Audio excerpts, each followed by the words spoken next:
have the wig. I have already went and put my foundation up under my lace, as I always do, and I'm taking my hot comb to back comb my hair and get the hair out of the way so that I can see the hairline and see if I need it to be plucked. So this is also a pre-bleached wig. It is beautifully bleached, you guys, from the hair company. They did an amazing job with this. As I'm like going through and parting the hair and things of that such, make sure you guys look to see how nicely bleached this wig unit is. So I am just going to go ahead and pluck this hairline. Very beautiful hairline.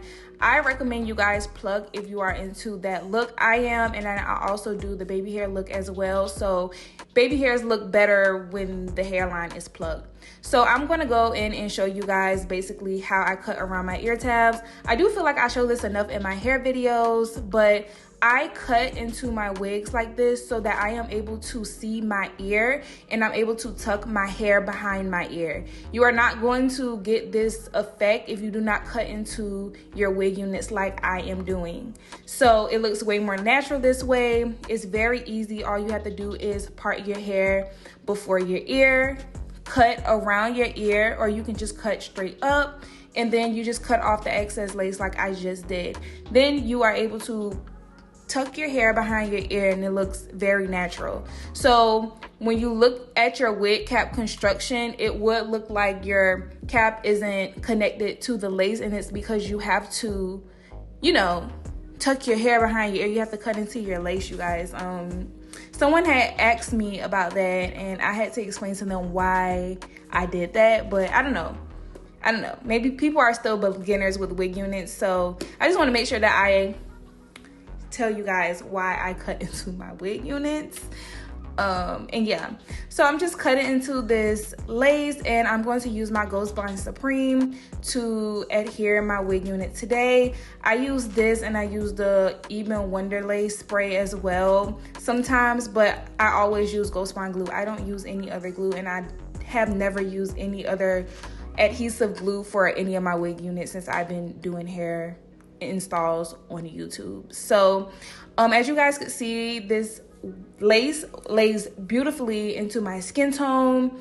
I love that this wig unit came pre-bleached because it's less work, you guys. I would rather a pre-bleached wig unit than a pre-plucked wig unit because it still will look natural. You just have to do the extra work and pluck, and I would rather pluck my wig than bleach it.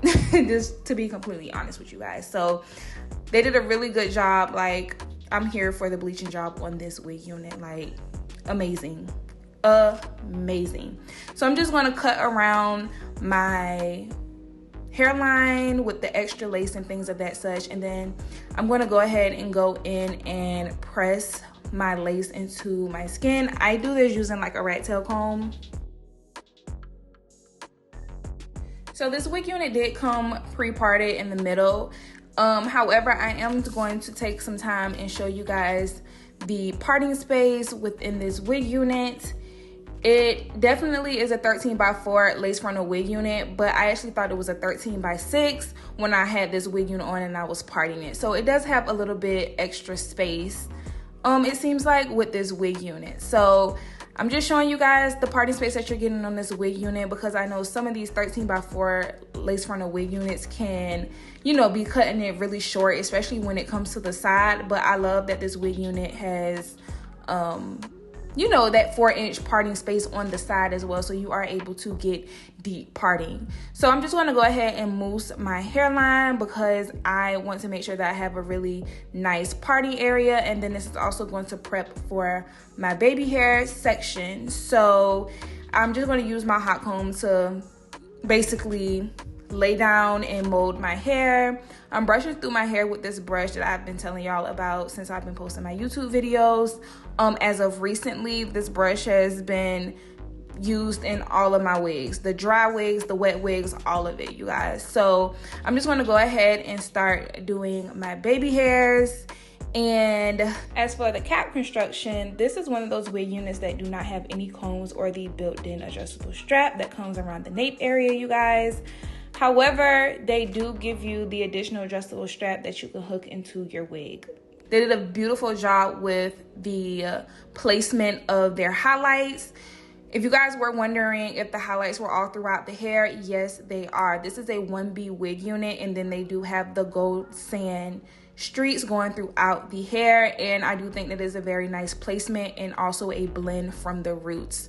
So I am just going to go ahead and do my baby hairs, you guys. Let me know what you guys think of this wig unit. I think that it's literally almost like a perfect wig, like if not a perfect wig. It looks really, really good. If you guys are wondering of my foundation with my natural hair, I do have a breakdown right now, and my wigs are like very flat in the back. Usually I come with like a low ball, but I just decided to get my hair braided down, you guys. I highly recommend you guys do the same so that you guys can get the best installs with your wig units. And yeah, let me know what you guys think of this install. I'm gonna go ahead and let it play out. I'm just basically curling my hair with my T3 micro wand curler. It is interchangeable, you guys, and I think that they have updated the wand curler, so I would link the new ones down below. And I'll try to find like the one that I'm using as well. But I know for a fact that they have updated all of their products. So the one that I have is now, I guess, old or discontinued at this point. And yeah, so anyways, I'll talk to you guys in my next video. Bye.